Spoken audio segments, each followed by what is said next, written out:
fight? How do you feel? Well, I'm feeling great. You know, it's always obviously hard work. You know, everyone knows we don't muck around when it comes to preparation. So yeah, training hard and getting ready for again another challenge. Looking forward to it. When you get to the end of a camp, you know, you put those final touches on. How do you keep that focus and stay locked in?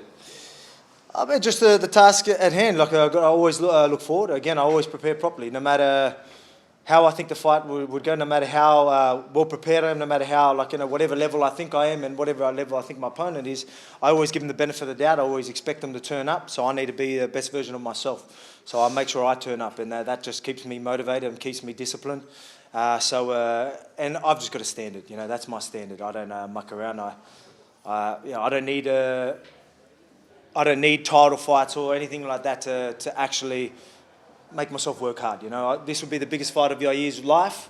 I've been saying this for a while. You know, he's probably stepped up to the occasion, but there's no such thing for me. That's my standard. You know, it doesn't matter what fight it is. I need to turn up. I'm going to make sure I'm well prepared every single time. So no matter what challenge is in front of me, I will turn up. But at the same time, each challenge in itself keeps me excited.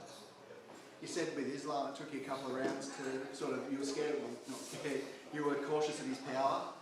Is it going to change with Yair this time and not sort of essentially give those two? Well, just different challenges, right? Different problems. Obviously, you had more of the wrestling threat. I knew I could handle it, but at the same time, you still need to be wary of it. And it's going to be the same with Yair. When it comes to being dangerous and unpredictable and the tools that he has, there's a lot of dangerous threats there. So I need to make sure I'm on my game and fight the right fight. You will see me do that, but I plan on taking over and shutting him completely down, systematically breaking him down and showing everyone my fight IQ and what I'm made of. So again, we talk about being well-rounded, fight IQ and all that type of stuff. Every time there's a challenge, I'm going to take him out even ways that people think I couldn't. You might see Taekwondo Volk out there, you never know. So maybe a spinning heel kick for Yair, we'll see. I love it. What's the plan from here when you head over and all that? Plenty of spin heel kicks and just train hard, get ready again. As you see, we're getting the work in and we really step it up. We've got all the bodies in. I'm lucky enough to have a lot of good training partners here.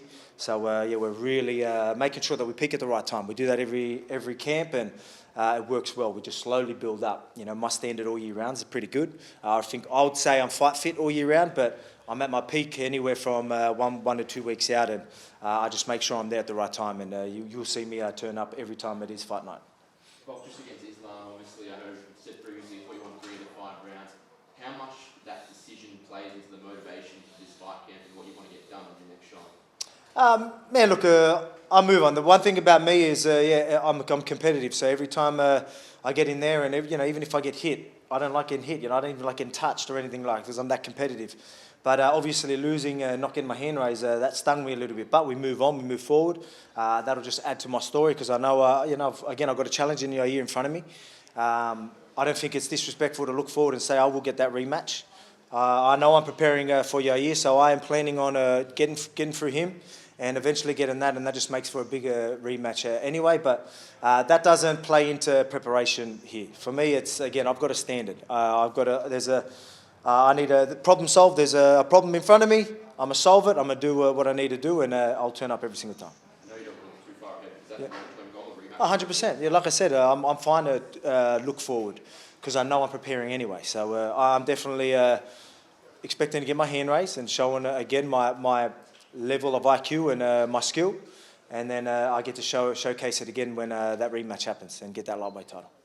Is there a likelihood of getting him back into Australia, or do you think that Perth show was his only trip down? Let's just hope he wants to fight me again. You know, he probably doesn't want to even rematch me. To fight me in Australia, I don't know about that, but we'll see. That'd be great, but I'll fight him anyway. Again, it doesn't matter for me. I love fighting in front of a home crowd, but I'll turn up no matter. Like I always say, they can boo me or cheer for me. I'm gonna be motivated every single time anyway. I'll find a way to be motivated, and so it doesn't matter where I face him. But again.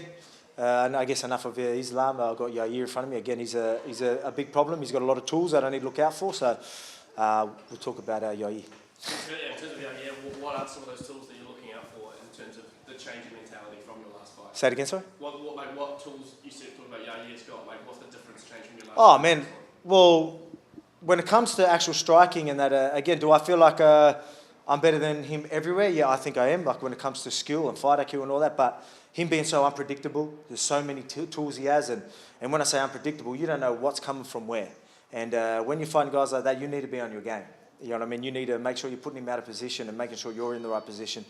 And you know, you got to be careful with that. So I'm going to give him that respect. I'll give him the benefit of the doubt. I'm expecting the best version of Yair to turn up, and I'm expecting all these crazy tools coming from all angles.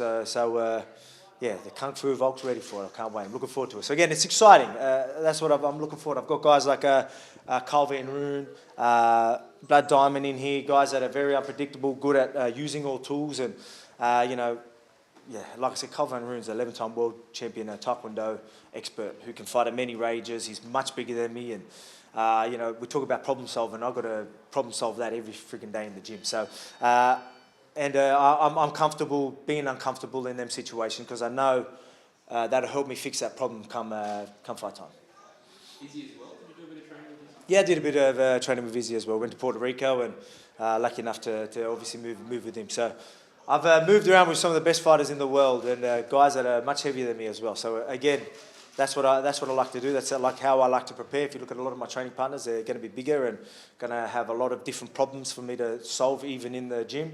So that's why you always see me. That's why you see that I'm always prepared. I'm well-rounded. You know, I don't really panic, or I'm always composed.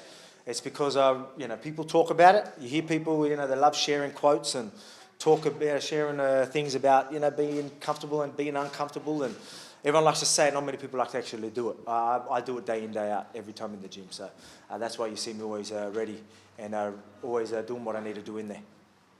A lot of your ring walks, you almost stare down the barrel and say to your home, we can hear you, like you feel like that Australian support's with you when you're about to walk into a Las Vegas octagon? Yeah, well, I don't know if I'll get booed as much now, like, you know what I mean? Like, I've been booed plenty of times, but I feel like everyone's finally come around, which is good. But yeah, you're right, we are in Vegas. You know, he's Mexican, and there's a few Mexican champions fighting, and so they're going to have a good turnout. So, again, if they boo me, it only motivates me and makes me probably perform even better. One of my best performances was against Max in that third fight, and I was getting booed, and that's why you see me looking down that barrel and letting everyone know, obviously, while Land Down Under was playing, and letting everyone know that you know, I'm bringing that belt back home to Australia. I see yous, I hear yous, and I appreciate the support. Watch me do work.